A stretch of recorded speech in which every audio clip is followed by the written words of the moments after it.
Hi అండి. అందరికీ నమస్కారం. ఇవాళ మా గార్డెన్‌ని చూపిస్తూ ఉన్నానండి. చాలా రోజులయిపోయింది కదా! గార్డెన్‌ని చూపిచ్చి. ఈ గార్డెన్‌లో అయితే మార్నింగే నేనైతే యూజువల్‌గా వెళ్ళను. బట్ జనవరి ఫస్ట్ రోజు గుడికి వెళ్ళాలని పువ్వులు తీసుకుందామని వెళ్ళానండి.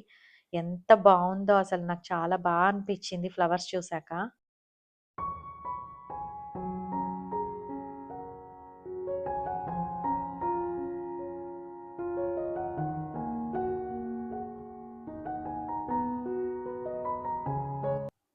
అప్పటినుంచి ప్రతిరోజు కూడా ఇన్ని ఫ్లవర్స్ వస్తూ ఉన్నాయండి. అన్ని మొగ్గలున్నాయేమో నేనైతే అబ్జర్వ్ చేయలేదు. రోజూ వస్తూ ఉన్నాయి 5, 6 పువ్వులు. ఆ తర్వాత న్యూ ఇయర్‌లో నేను తీసుకున్న కొత్త వస్తువేంటంటే నాకు బాగా యూజ్ అయ్యేదండి. ఇది యాక్చువల్‌గా నేను ఈ బ్రాండే తీసుకోవాలనేం లేదు కానీ గ్రెనారో అని ఇది నాకు అమెజాన్‌లో కనిపించింది. ఆఫర్ ఉందన్నమాట దీని మీద. 700 సంథింగ్ అలా వైర్‌లెస్ మైక్ నాకైతే దొరికిందండి. అమెజాన్‌లో కనిపించింది. ఇంతకు ముందు కూడా చూసాను కానీ కొంచెం ఎక్స్‌పెన్సివ్‌గా ఉన్నాయి. అందులోనూ ఒక పెయిర్ తీసుకోవాలి అలా ఉన్నాయన్నమాట. బట్ ఇప్పుడు కూడా సింగిల్‌గా దొరికేవి కూడా ఉన్నాయి కానీ కొంచెం ఎక్స్‌పెన్సివ్‌గా ఉన్నాయి. నాకైతే ప్రస్తుతానికి అంతది అవసరం లేదని అనిపించింది. అందుకని ఈ బ్రాండ్ కూడా బావుందండి యాక్చువల్‌గా. నేను యూట్యూబ్ వీడియోస్‌లో కూడా చాలామంది యూజ్ చేస్తూ ఉన్నారని అది కూడా చెక్ చేశాను. రేటింగ్స్ కూడా బావున్నాయి. అందుకని తీసుకున్నానండి. ప్రస్తుతానికి బానే వర్క్ చేస్తూ ఉంది. నాకైతే ఇష్యూ ఏం రాలేదు.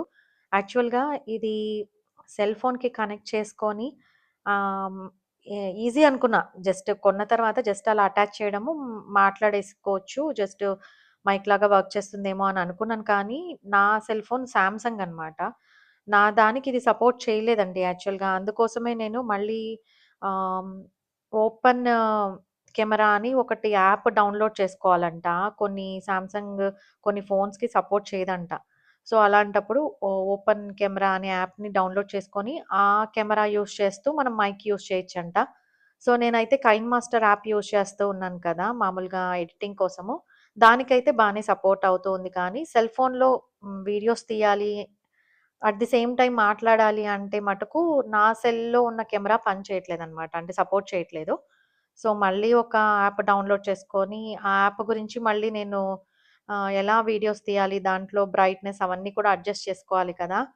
నాకైతే ప్రస్తుతానికి నాంపల్లి ఎగ్జిబిషన్‌కి వెళ్ళి తీసే ముందు జస్ట్ తీసుకున్నాననమాట. ఈ మైక్ నాకొచ్చింది. సో, అప్పటికప్పుడు నాకు కుదరలేదు. ఈ డీటెయిల్‌గా దీని గురించి తెలుసుకోవడము. అందుకనేసే నేనింకా నాంపల్లి ఎగ్జిబిషన్ వీడియో అయితే నార్మల్‌గా వాయిస్ ఓవర్ ఇచ్చేసానండి. మనము ఒక ఐటెమ్ తీసుకోవడం ఈజీ కానీ, దాన్ని మనం యూజ్ చేయడము, జాగ్రత్తగా పెట్టుకోవడం ఇవన్నీ కూడా కొంచెం కష్టమే. ఇదైతే నాకు హ్యాపీగా అనిపించింది. యాక్చువల్‌గా వైర్‌లెస్ మైక్ వచ్చే రోజు నాది ముందున్న మైక్ ఇదనమాట. ఇదెందుకో వర్క్ చేయట్లేదండి. యాక్చువల్‌గా దానికొక వైర్ కట్ అయింది. సో, దానికోసం పని చేయట్లేదో ఏమో తెలీదు. ఈ ఎడ్జ్‌లో కట్ అయిందనమాట. సో, ఇదైతే ప్రస్తుతానికి పని చేయట్లేదు. అదే రోజు నాకు డెలివరీ అయింది కాబట్టి ఓకే అనిపించింది. నేను వీడియోస్ ఇలా కంటిన్యూగా పెట్టాలని అనుకుంటూ ఉన్నాను ఈ ఇయర్. మాక్సిమం ట్రై చేస్తానండి. ఖచ్చితంగా పెడతాను. ఏదో ఒకటి కంటెంట్ ఉన్న వీడియోనే పెట్టడానికి ట్రై చేస్తాను. ఇవాళైతే మార్నింగే బాబు బాక్స్ కోసం నేను ఇలాగా అరటికాయ వేపుడు చేస్తూ ఉన్నానండి. నాన్ స్టిక్ పాన్స్ ఈ మధ్య కాలంలో అస్సలు యూజ్ చేయొద్దనే చెప్తూ ఉన్నారు. ఇంతకు ముందయితే జస్ట్ కోటింగ్ ఉంటే పర్వాలేదు. ఆహ్, కోటింగ్ ఏదైనా ఇట్లాగా స్క్రాచెస్ పడి అలా పోతే గనక అస్సలు యూజ్ చేయొద్దని చెప్పేవాళ్ళు కానీ, అసలు ఈ మధ్య కాలంలో అసలు నాన్ స్టిక్ మెటీరియలే యూజ్ చేయొద్దు. అందులో కొంచెం బాగా వేడెక్కిన తర్వాత ఆ కెమికల్స్ అనేవి రిలీజ్ అయ్యి, ఆ కోటింగ్ మీద ఉన్న కెమికల్స్ రిలీజ్ అయ్యి ఫుడ్‌లోకెళ్తాయి. అది చాలా హెల్త్ డ్యామేజ్ చేస్తుందనే చెప్తూ ఉన్నారండి. సో, ఎందుకైనా మంచిది ఇప్పటి నుంచి మనము ఏవైనా వస్తువులు తీసుకునేటప్పుడు ఎస్పెషల్లీ కిచెన్ ఐటెమ్స్ తీసుకునేటప్పుడు మరింత జాగ్రత్త పడాలేమో అనయితే అనిపించింది. ఎందుకంటే మనం జస్ట్ వంట చేయడమే కాదు కదా! కంఫర్ట్ లెవెల్సే కాదు. మనము ఆహ్, వండిన దాంట్లో కెమికల్స్ అనేవి లేకుండా చూసుకోవడం కూడా చాలా ఇంపార్టెంట్. ఎలాగో ఫార్మింగ్ చేసేవాళ్ళు పెస్టిసైడ్స్ వేస్తూ ఉన్నారు. అవి మనం అన్‌అవాయిడబుల్ అనమాట. ఎంత క్లీన్ చేసినా కూడా అందులో ఎంతో కొంత పర్సెంట్ అయితే ఉంటుంది. బట్ మన చేతుల ద్వారా మనము కెమికల్స్ అనేవి ఇంటేక్ తీసుకోకూడదని నా ఉద్దేశము. మన వరకు మనం ట్రై చేయాలండి అంతే. ఈ నాన్ స్టిక్ మెటీరియల్స్ ఎంత కాస్ట్‌లీవి కొన్నా కూడా అవేంటంటే ఏదో ఒక రోజు మళ్ళీ దాన్ని పడేయాల్సింది. ఖచ్చితంగా కోటింగ్ అనేది పోతుంది.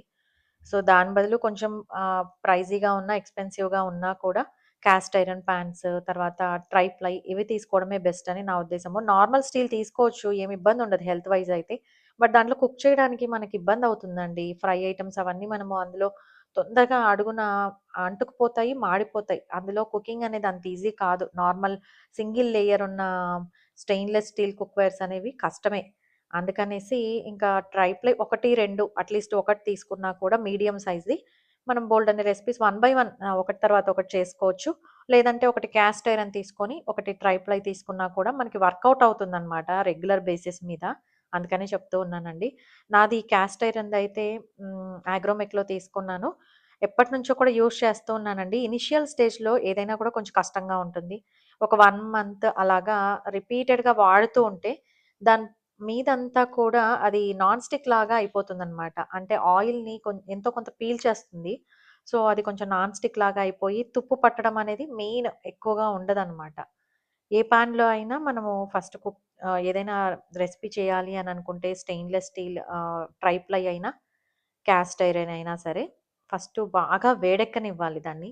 హీట్ అయిన తర్వాత మనం ఆయిల్ వేసి ఏమైనా కూరగాయలు వేసి వేపుడులాగా చేసినా కూడా అడుగునంతా నాన్ స్టిక్ లాగా అయిపోయి అడుగున అంటుకోదనమాట. అదొక చిన్న టిప్ అండి. ఇంతకుముందు వీడియోస్‌లో కూడా చాలా సార్లే రిపీట్ చేశాను ఇదే టిప్. బట్ ఇప్పుడు కొత్తగా ఎవరైనా మన వీడియోస్ చూస్తూ ఉంటే గనక హెల్ప్ అవుతుందని చెప్తూ ఉన్నానండి. ఇంకా మంచి వీడియోస్ యాక్చువల్‌గా ట్రై చేస్తూ ఉన్నాను. ఇవైతే కొన్ని కొన్ని క్లిప్స్ నేను ఇంతకుముందు వీడియోస్‌లో షూట్ చేసి ఎడిటింగ్ చేయకుండా వాటిని పెట్టుకున్నానండి. ఆ వీడియోస్‌ని ఇప్పుడు కొన్ని కొన్ని యాడ్ చేస్తూ ఉన్నాను. బట్ ఇంకా నెక్స్ట్ కమింగ్ డేస్‌లో మంచి మంచి కంటెంట్ ఉన్న వీడియోస్ తీయడానికైతే మాక్సిమం ప్లాన్ చేస్తూ ఉన్నాను. మీకేవైనా ఐడియాస్ ఉంటే గనక అవి కూడా నాతో షేర్ చేసుకోండి. ఎలాంటి వీడియోస్ తీస్తే బావుంటుంది. ఏదైనా కంటెంట్ కావాలనుకుంటే మీరు ఖచ్చితంగా నా కామెంట్ సెక్షన్‌లో తెలియజేయండి. నేను ఖచ్చితంగా కన్సిడర్ చేస్తాను. ఇప్పుడైతే ఒక పక్క మార్నింగ్ ఇంక బాక్స్‌కి పెట్టాలంటే కొంచెం హడావిడిగానే ఉంటుంది.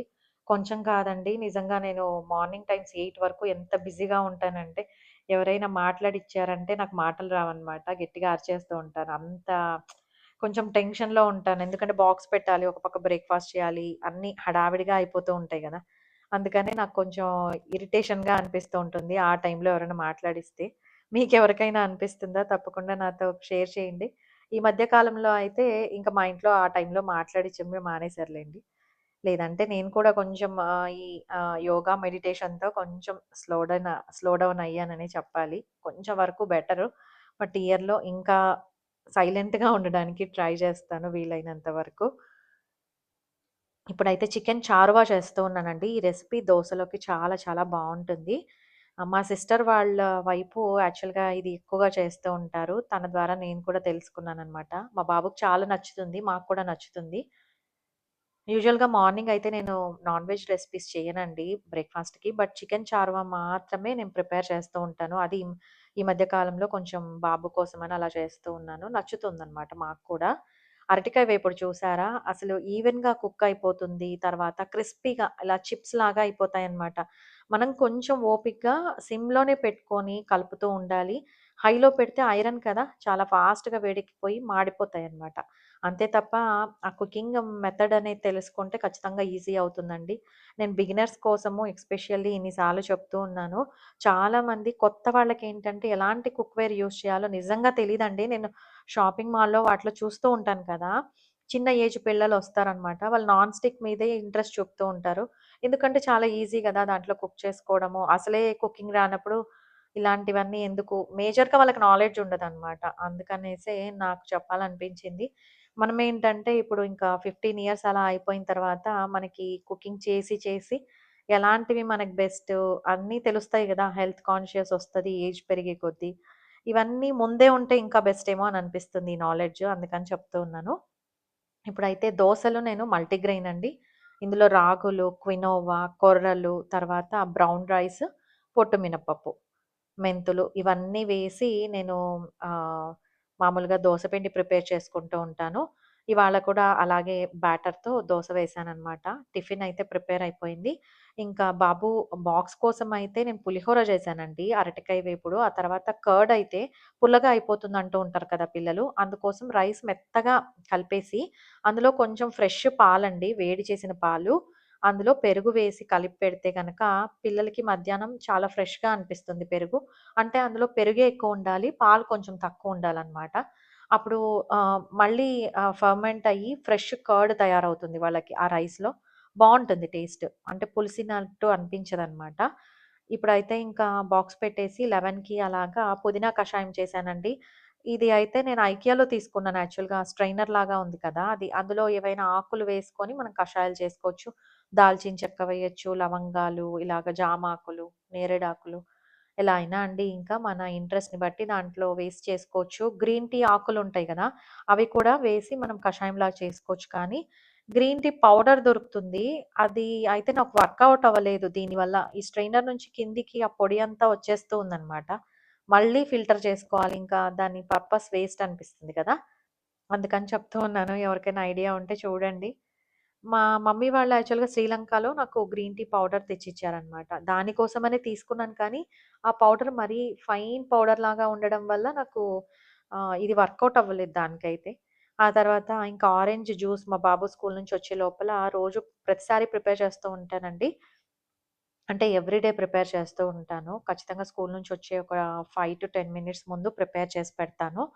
సో, నేను కూడా ఒక హాఫ్ గ్లాస్ తాగుతాననమాట. ఇలాగా ఆరెంజెస్ వచ్చినన్ని రోజులు మాక్సిమం ఈ జ్యూస్ ప్రిపేర్ చేయడానికి ట్రై చేస్తూనే ఉంటానండి.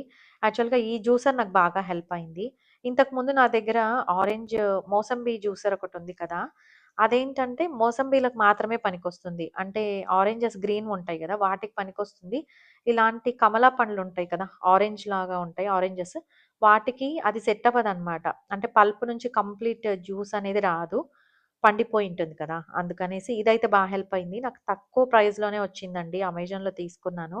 ఇంకా ఈవినింగ్ జ్యూస్ ఇచ్చిన తర్వాత సాయంకాలం పూజ చేసుకొని, ఇంకా సాంబ్రాణి వేస్తూ ఉన్నానండి. ఈ మధ్య కాలంలో కొంచెం బిజీ అయిపోయి నేను ఈవినింగ్ సాంబ్రాణి వేయడం గూడా మర్చిపోయాను నిజంగా. ఒక 1 వీక్ టు 10 డేస్ అయితే నేను అసలు సాంబ్రాణి కూడా వేయలేదండి. మళ్ళీ స్టార్ట్ చేశాననమాట. ఇది కంటైనర్ మట్టిది, పాట్ ఇది సాంబ్రాణి పెట్టుకోవడానికి ఎస్పెషల్లీ. ఇది లూలు మాల్‌లో తీసుకున్నానండి. నేను అప్పట్లో 120 అనుకుంటాను. నాకు ఎగ్జాక్ట్ ప్రైస్ గుర్తు రావట్లేదు. బట్ అంత ప్రైస్‌లోనే ఉంది. 120 అలాగా తీసుకున్నాను. ఈ బొగ్గులైతే నేను ఊరు నుంచి తెచ్చుకున్నానండి. ఇలా స్టవ్ మీద కొంచెం వేడి చేసేసి, ఆ బొగ్గులు ఆహ్, మంట రాగానే ఇలాగా సాంబ్రాణి పొగ వేస్తాను. నేను సాంబ్రాణి పౌడర్ కూడా ఒక 3-4 ఇంగ్రీడియెంట్స్ యాడ్ చేసుకొని ప్రిపేర్ చేస్తానండి. చాలా మంచి స్మెల్ ఉంటుంది. యాక్చువల్‌గా హెడ్‌ఏక్‌గా ఉంటే మాత్రం ఖచ్చితంగా ఆ రోజు సాంబ్రాణే నాకు గుర్తొస్తుంది మెడిసిన్ కంటే ముందు. ఎందుకంటే అంత బాగా పనిచేస్తుంది. ఎయిర్ మొత్తం కూడా ఫ్రెష్ అయిపోతుందనమాట. అంటే రిఫ్రెషింగ్‌గా అనిపిస్తుంది మనకి. ఆహ్, ఏదైనా ఆహ్, ఏదైనా పెయిన్‌ఫుల్‌గా అనిపించా కూడా హెడ్‌ఏక్ లాంటివైతే వాటికి కొంచెం రిలీఫ్ వస్తుందనే చెప్పొచ్చండి. నాకైతే ఇది బాగా హెల్ప్ అవుతుంది. ఎవరైనా అలా ట్రై చేయాలనుకుంటే ట్రై చేయండి. సాంబ్రాణి పొగ వేస్తే అంటే ఇంకా మల్టిపుల్ బెనిఫిట్స్ ఉన్నాయి కదా! మామూలుగా ఇంట్లో దోమలు అలా ఉన్నా వెళ్ళిపోతాయి. నెగెటివ్ ఎనర్జీ ఏదుంటుందో అది ఖచ్చితంగా వెళ్ళిపోతుంది. Negative energy in the sense మనకేంటంటే ఆహ్, బ్యాడ్ ఎయిర్ ఉంటుంది కదా ఇంట్లో. అదంతా ఇంట్లోనే మనకి చాలా వరకు ఏసీ నుంచి, తర్వాత రెఫ్రిజిరేటర్ నుంచి, ఓవెన్, ఎయిర్ ఫ్రైయర్ ఇవన్నిటి నుంచి కూడా మనకి ఒకలాంటి కెమికల్ అయితే రిలీజ్ అవుతుందండి ఎయిర్‌లోకి. సో, అలాంటి ఎయిర్ పొల్యూషన్ అయితే ఇంట్లో కూడా చాలా ఉంటుంది. మనం బయటే ఉంటుందనుకుంటాము. రోడ్ సైడ్ వెహికల్స్ వల్లే పొల్యూషన్ అనుకుంటాం. కానీ, మన ఇంట్లో వాడే వస్తువుల వల్ల కూడా చాలా పొల్యూషన్ ఉంటుంది. అది డోర్స్ అన్ని వేసుకోవడం వల్ల ఎంతైనా మనం ఓపెన్ చేసుకున్నా అది పూర్తి బయటికి వెళ్ళిపోదు కదా! సో, అలాంటప్పుడు మనం ఇలాంటి సాంబ్రాణి ఇవన్నీ యూజ్ చేయడం వల్ల మనకి ఎయిర్ అంతా కూడా ఒక ప్యూరిఫై అయిపోతుందనమాట. మంచి ఫీలింగ్ ఉంటుందండి. ఇంకా దీని గురించి ఎంత చెప్పినా తక్కువే. అది ఎక్స్‌పీరియన్స్ చేస్తేనే అర్థమవుతుంది. బ్రీతింగ్ ప్రాబ్లమ్స్ కూడా చాలా వరకు తగ్గుతాయన్నమాట. నాకైతే చాలా ఫేవరెట్. కంపల్సరీ మాక్సిమం రోజు సాంబ్రాణి వేయడానికి ట్రై చేస్తూ ఉంటాను. మన తులసి కోట చూసి ఎక్కడ కొన్నారు అని అడిగారండి. నేను జేఎన్‌టీయూ నుంచి మియాపూర్‌కి వెళ్ళే రోడ్‌లో గ్రానైట్ షాప్స్ కంటిన్యూగా ఒక చోట ఉన్నాయన్నమాట. అక్కడ ఒక షాప్‌లో తీసుకున్నానండి. కొన్ని వాటిలో తులసి కోటలు కూడా ఉన్నాయి. అందులో ఇది బా నచ్చింది. కంప్లీట్ ఫినిషింగ్ ఉంటుందన్నమాట. లైట్‌గా గ్రీన్ లైన్స్ వచ్చి ఉంటాయి. మీకు ఆ డిఫరెన్స్ తెలుస్తుంది. రోడ్ సైడ్ నర్సరీలో వేరుగా ఉంటాయి. ఆ 1500 అలా ఉన్నాయి ప్రైజెస్. ఇదైతే 3800 అండి. క్వాలిటీ వైస్ కూడా చాలా బావుంది. ఒకసారి వెళ్ళినప్పుడు అటు మియాపూర్ వైపు చెక్ చేయండి. కంపల్సరీ దొరకచ్చు. అంతేనండి ఇవాల్టి నా వీడియో. మీకు గనక నా వీడియోస్ నచ్చినట్టయితే ప్లీజ్ లైక్ చేయండి, షేర్ చేయండి, సబ్స్క్రైబ్ చేయండి. మరో మంచి వీడియోతో మీ ముందుకొస్తాను. అంతవరకు సెలవు. సర్వే జన సుఖినో భవంతు. Thank you.